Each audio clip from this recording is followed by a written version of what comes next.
Welcome to this online training covering the revision of ISO 50001. My name's Gary Cornell and I'll be your presenter through this course. This course is for ISO 50001 auditors, but equally useful to those involved in implementing energy management systems. The course will cover the background to the revision of the standard, take a look at the new structure and the changes in some of the terminology used in the new version. We'll cover changes in mandatory documents required by the new version and look at the impact of the changes to the requirements for energy management systems. Finally, we'll look at the approach to auditing the new version. As we go through the course, progress will be shown on the progress bar to make it easier to return to the course if for some reason you have to stop watching. A new version of ISO 50001 was released in August 2018. As with most cases where standards are revised, there's a 3-year transition period for organisations to adopt the new version. There's an 18th month period where the previous ISO 50001-2011 standard can still be audited against by certification bodies, including new certification. However, it's more than likely that clients undergoing an initial assessment will use the new version of the standard, and existing clients are likely to transition at their next recertification. The revision has come about earlier than normal for a management system standard, driven by the ISO policy to align all management system standards to a common high-level structure. In doing so, the new version shares the same framework and definitions as ISO 14001-2015 and ISO 9001-2015, and with all other management system standards that have been updated to the new high-level structure. The effect of this compatibility is that it allows organisations to integrate their management system processes. This will be the case too for ISO 50001, particularly for many of the new requirements of the standard. For example, the need to understand the needs and expectations of interested parties is one process that can be applied for energy management as well as environmental, quality, safety, etc. Similarly, the need to manage risk and opportunities is a process that can be applied to multiple disciplines. Of course, the integration is not as simple as saying, we already have that process, so we're okay. The integrated process must be applied to energy management and have the correct energy management content. The revision also includes many new definitions of terminology, which again helps to clarify and maintain consistencies between different management systems. The new structure will be familiar for those that know the ISO 14001 or ISO 9001 standards. It starts with the same requirements to understand the organisation and its context, needs and expectations of interested parties, and the determination of the scope of the management system. Similar requirements are also in place for leadership, setting the top management a specific set of responsibilities. This consistency with other standards continues through actions to address risks and opportunities, and the setting for objectives and plans to achieve them. The standard then becomes more focused on energy management requirements, and it's here that we see the history of the previous version of the standard coming through into this one. The requirements to undertake an energy review, including the identification of significant energy uses, and the assessment of opportunity for improvement, identify performance indicators, and define the baseline. Generally, the requirements are the same, but with some minor changes in terminology that we'll cover later. A more significant change is the requirement to develop a plan to collect energy data. Although this was recognised as good practice in good energy management systems, it was not a specific requirement in the previous version. The remainder of the standard draws comparison with other standards, with similar headings. The requirements are very similar except they are related to energy management. A few areas that stand out as different are the design and procurement sections, which we'll also cover later. The process model for the standard has also been altered. moving to a closer alignment with the PDCA cycle. It also shows how external issues relate to the management system and how leadership sits at the centre of the system.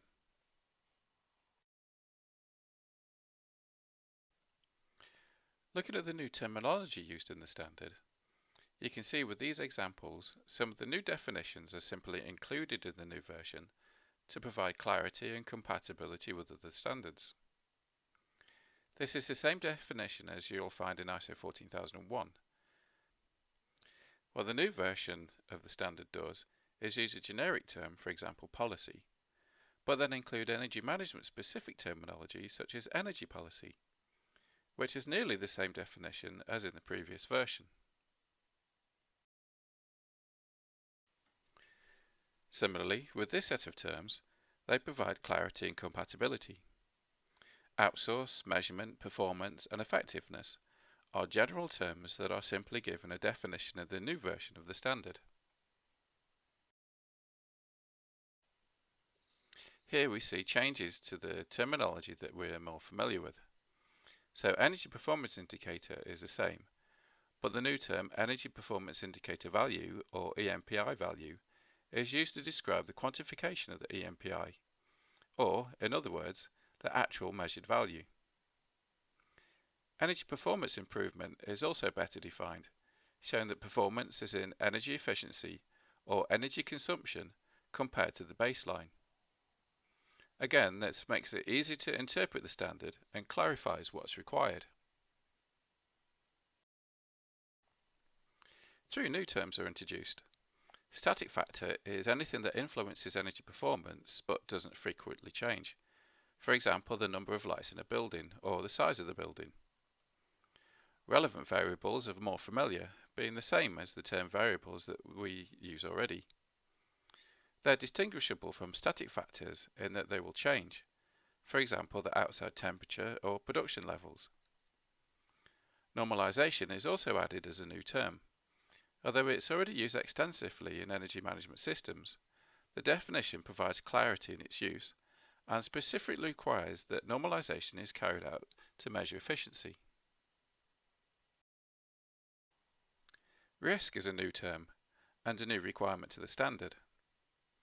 It's a general term but used in the standard specifically to look at risks to the energy management system. Documented information is also a new term and is used to replace previous terms such as written procedures, records, documents, and documentation. It makes it clear that documentation can be electronic and doesn't have to be paper.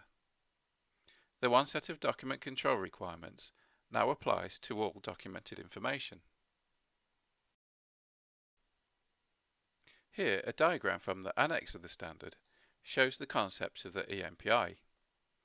It shows the baseline, which provides the reference EMPI value, and the current measured value, or current EMPI value. It shows the relationship between the EMPI and the target, and how the target relates to the EMPI. It's useful because it shows how baseline should be set for each EMPI. We've also had some terminology removed from the standard. Correction and preventative actions have been removed. Corrective actions is now used to define any action in response to a non-conformity, or for example to respond to a significant deviation. Corrective action has been defined as having different stages: fix a problem, understand the root cause, prevent reoccurrence, and evaluate the effectiveness. Energy services is no longer referred to at all and is obsolete. And, as mentioned, all reference to documents, procedures and records is replaced with the use of documented information. Next, we can look at the mandatory documentation required by the new version. The scope and boundaries of the energy management system is required to be documented, for example in the policy, a manual or written procedure. The energy policy needs to be documented either as a standalone statement or integrated into other policy statements. The organisation also needs to document objectives and targets for each relevant level or function in the business and applicable to their SEUs. Documented evidence should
Other mandatory documents would include documented information for energy baseline or baselines, based on the information from the energy review. Also, documented evidence of changes to the energy baselines, based on any relevant changes. Documented information is needed for energy monitoring data covering the various topics. This is a lot more specific than in the previous version and relates to the need to have a data monitoring program in place. This also covers the need for calibration and maintenance records for equipment used to monitor energy performance. Documented information for competencies, which may include competency framework, competency needs analysis, training course materials, training records or certificates. It also includes the need to evaluate the effectiveness of training, for example through exams, assessments or manager reviews. Documented information is also required for improvement suggestions, including copies of suggestions made internally and copies of response to internal suggestions. Finally, the organisation needs to identify and control external documents that it deems relevant for the operation of its energy management. For example, invoices or records, manufacturers' manuals or correspondence with external parties. Operational control will cover all the procedural aspects of operational control, for example, safe systems of work, safe operating procedures, instructions and guidance documents. The design activities could include management of change documentation, product design or engineering standards. Monitoring results will include data on consumption, variables and static factors, plus other monitoring data. Where there are deviations from expected performance, the results of investigations and actions taken in response will need to be documented. Results of evaluation of compliance and any actions taken, and evidence of the audit programs and audit results, for example audit reports, non-conformity reports and action plans. Results of management review, for example meeting minutes, presentations and reports. Non-conformity, which will repeat a few of the earlier documents, covering the nature of the non-conformity and the actions taken. The scope of the energy management system must now include all energy types, regardless of the quantities involved. The process requires all to be identified and evaluated, but allows the organisation to focus on significant energy uses later in the process. Top management are clearly defined as responsible, and their responsibilities are detailed in the standard. There is a need to formally evaluate the resources needed to implement and maintain the energy management system successfully. The evaluation needs to be based on reasonable evaluation of the needs, for example staff time, budget, management involvement, etc. As static factors are new to the standard, they need to be evaluated separately from the other variables. For most organisations, this will be a simple to do but useful exercise. Equally, if there are changes to the static factors, the baselines will need to be redone. This makes sense, although putting it into practice will be more difficult.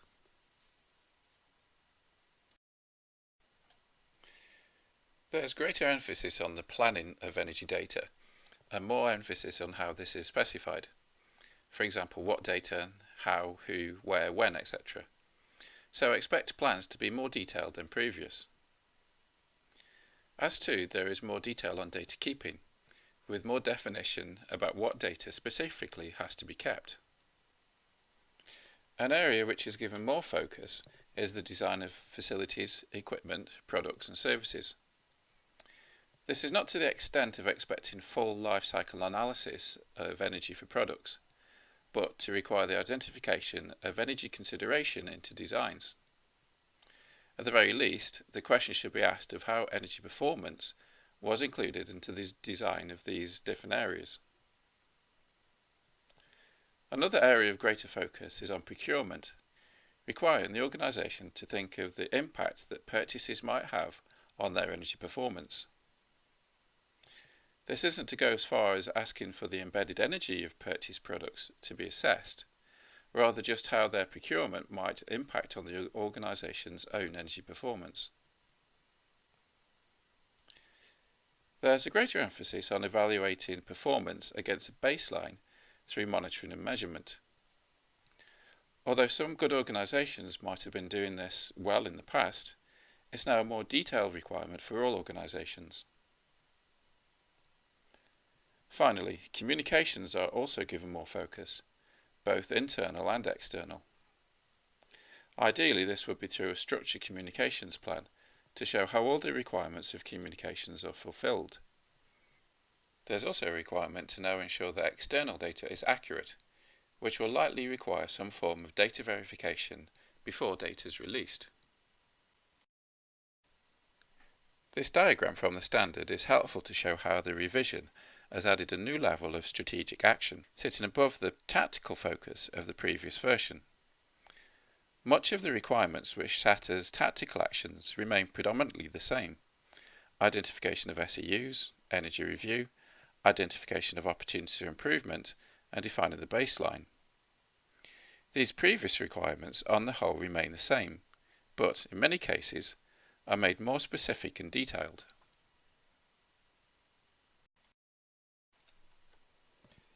If the organisation has opted to integrate ISO 50001 with other standards, such as ISO 14001, the ISO 50001 audit will focus on ensuring that the content of these processes adequately covers the energy management requirements. There will be some aspects of the standards which will integrate together more readily than others, especially the new requirements covered in the strategic actions category in the previous slide. If, however, the ISO 50001 is a standalone system, these new requirements will be audited as new processes, which will mean that you need to consider the additional time it will take when planning the audit. Many of the core requirements of the energy management systems remain largely the same. Issues such as energy review, monitoring, etc. The same type of auditing approach can be applied to the new version as with the previous version when auditing these parts of the system. The expected outcomes of the energy management system remain the same, in that there should be an improvement in the systems and energy performance. Energy performance itself keeps the same broad definition, that it's either a reduction in energy consumption or an increase in energy efficiency. There's greater clarity about the connection of the standard to climate change and sustainability issues, in that these are strategic issues that should be considered as part of the consideration about the organisation and its context. Use of renewable energy is also referred to, and the standard makes it clear that it is to focus on reducing energy consumption and increasing efficiency, regardless of whether the energy was generated by fossil fuels or renewable energy. Even if the site reduces its off-site energy supply and replaces it with on-site renewable energy, there should still be an improvement in energy consumption or efficiency. The approach of the standard to whole life cycle thinking is to require the organisation to assess the impact on energy of equipment, products, etc. for their planned or expected operating lifetime. This could have quite an impact on the way purchasing decisions are reached, if previously they simply looked at purchase price. This could be a shift in thinking for some organisations.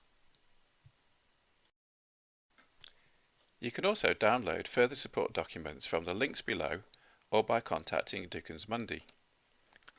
One is a list of mandatory and non-mandatory documents, and the other a list of terminology differences between the old and the new versions of the standard. If you want to test your understanding of ISO 50001 2018, you can do so on the online exam by clicking the link below. Score 100% and you'll also be able to download a certificate of successful course completion. If you have any further questions about any aspects of ISO 50001, the transition process, auditing or implementation, you can contact me on my mobile 0737 9911606, by email at gary@duckensmundi.com, find me on LinkedIn, or visit the Duckens Mundi website on www.duckensmundi.com. So I hope you've enjoyed the course and I look forward to speaking to you soon.